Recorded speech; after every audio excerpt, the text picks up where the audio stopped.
Assalamualaikum warahmatullahi wabarakatuh. Perkenalkan, nama saya Afifah Amalia. Saya dari Fakultas Ekonomi dan Bisnis Universitas Trisakti Jakarta. Saya membuat video kali ini untuk melengkapi tugas dari mata kuliah Strategi dan Pengendalian Kinerja dengan dosen pengampu yaitu Bapak Sofyan Ali. Saya diberi tugas untuk menganalisis SWOT pada suatu perusahaan. Perusahaan yang saya pilih yaitu PT Telekomunikasi Indonesia atau Telkom.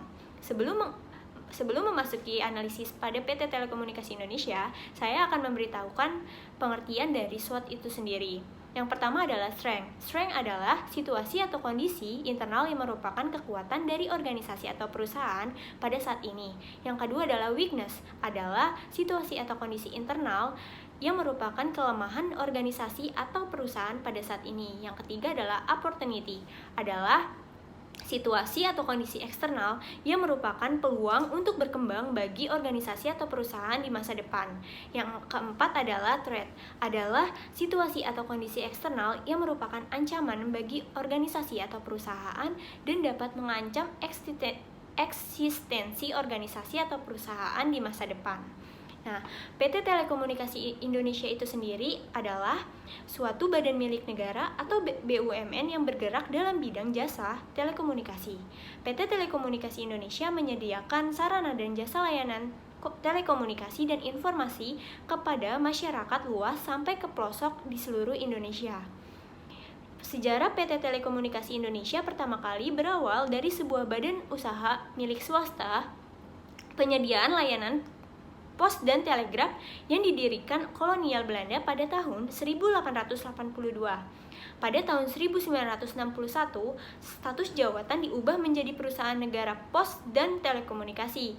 Kemudian pada tahun 1965, pemerintah memisahkannya menjadi perusahaan negara pos dan giro dan perusahaan negara telekomunikasi. Pada tahun 1974, perusahaan negara telekomunikasi disesuaikan menjadi perusahaan umum telekomunikasi yang menyelenggarakan jasa telekomunikasi nasional dan internasional. Pada tahun 1989, pemerintah Indonesia mengeluarkan Undang-Undang Nomor 3 Tahun 1989 mengenai telekomunikasi, yang isinya tentang peran swasta dalam penyelenggaraan telekomunikasi. Pada tahun 1991, perusahaan umum telekomunikasi berubah bentuk menjadi perusahaan perseroan atau Persero Telekomunikasi Indonesia berdasarkan PP nomor 25 tahun 1991 sampai sekarang. Nah, saya memasuki analisis SWOT pada PT Telekomunikasi Indonesia. Yang pertama adalah strength. PT Telekomunikasi Indonesia itu memiliki kekuatan finansial yang sangat besar. Hal ini memudahkan Telkom untuk melakukan investasi peralatan telekomunikasi dalam skala yang besar. Yang kedua adalah jumlah pelanggan terus menunjukkan pertumbuhan yang pesat. Yang ketiga, memiliki keunggulan strategis seperti pilihan produk, cakupan yang luas, serta beragam jenis layanan yang ditawarkan. Yang keempat, mempunyai jaringan dan infrastruktur yang luas mencakup seluruh wilayah tanah air sehingga sangat memudahkan perusahaan untuk melakukan ekspansi dan penetrasi pasar. Yang kelima, sejumlah departemen dan instansi pemerintah atau tidak termasuk BUMN membeli layanan Telkom, mereka menjadi pelanggan langsung sehingga menambah kekuatan dan kepercayaan publik.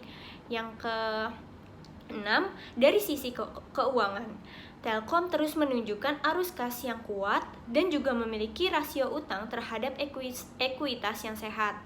Nah, yang kedua itu adalah weakness atau kelemahan. Nah, yang pertama, langkah strategis, merger dan akuisisi, investasi dan divestasi, serta pengelolaan untuk perusahaan memiliki peluang dan risiko yang besar, sehingga bisa mempengaruhi keadaan keuangan yang dimiliki oleh perusahaan. Yang kedua, kebocoran pendapatan berpotensi terjadi akibat kelemahan internal dan masalah eksternal, dan jika hal ini terjadi, maka bisa menimbulkan kerugian pada hasil usaha Telkom. Yang ketiga, jumlah SDM sebagai tenaga kerja masih terlampau besar. Hal ini menyebabkan kurang efisien dalam hal anggaran untuk menggaji pegawainya. Yang keempat, kepentingan pemegang saham, pengendalian dapat berbeda dengan kepentingan pemegang saham Telkom lainnya. Dan yang ketiga adalah opportunity atau peluang. dari opportunity atau peluang Telkom, ini yang pertama, tingginya permintaan masyarakat terhadap akses internet merupakan pasar yang sangat potensial bagi Telkom. Yang kedua, seiring pertumbuhan nasional, industri telekomunikasi dan informasi akan terus berkembang dan mempunyai peranan penting di Indonesia. Yang ketiga, jumlah penduduk Indonesia yang besar tetapi baru sedikit di antaranya yang sudah memiliki akses broadband internet. Hal ini tentu menjadi peluang besar bagi Telkom yang sangat baik bagi pertumbuhan bisnis Telkom. Terus, yang keempat adalah threat, di mana threat ini bagi Telkom adalah yang pertama, kebijakan pemerintah untuk mempertahankan pertumbuhan ekonomi sewaktu-waktu bisa berdampak langsung terhadap Telkom. Yang kedua, krisis keuangan global yang terjadi juga akan berdampak buruk secara material terhadap Telkom. Yang ketiga, masyarakat terus menuntut mobilitas dan fleksibilitas dari sebuah alat telekomunikasi, sehingga telepon rumah tradisional tidak lagi bisa memenuhi kebutuhan tersebut.